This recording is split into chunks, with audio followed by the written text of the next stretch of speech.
Kent right now to get some insight on how Silicon Valley here is, how the social media companies are dealing with this and really the larger issue they face, Jolene.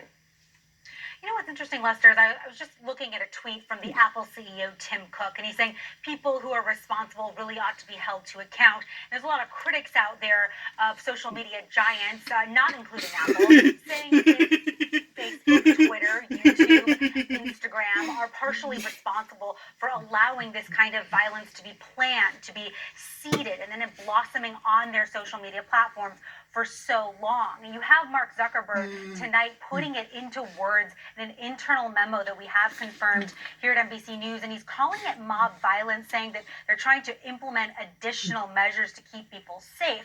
But on the other side of Silicon Valley and San Francisco, Twitter employees internally, according to our Ben Collins on our Biz Tech team here at NBC, have been starting to really sound off. And this is what you've seen happen over the years.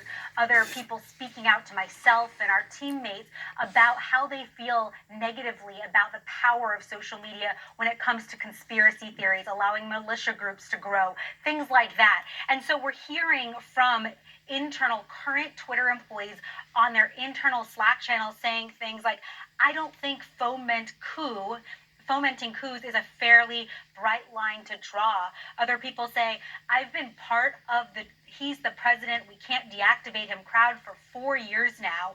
And this is a current Twitter employee saying this, but even I have to say, this employee goes on to say, I feel complicit in allowing this to happen, and I would like to see him deactivated immediately. Now, this comes as the companies are taking more aggressive action, right? We have Twitter suspending his account for 12 hours, locking him out, saying that if certain steps are not taken, that permanent suspension is very much on the table. You also have Facebook and their subsidiary Instagram doing a 24-hour lockout. Earlier today, all of the major social platforms took down that video that President Trump put out that basically these big social companies saying he didn't do enough to ask for the rioters to stop the violence on Capitol Hill. So it will be very interesting to see how the president communicates in the next 24 hours when he has lost his ability to do it directly on social media, and more interestingly, how these powerful executives, these CEOs and founders,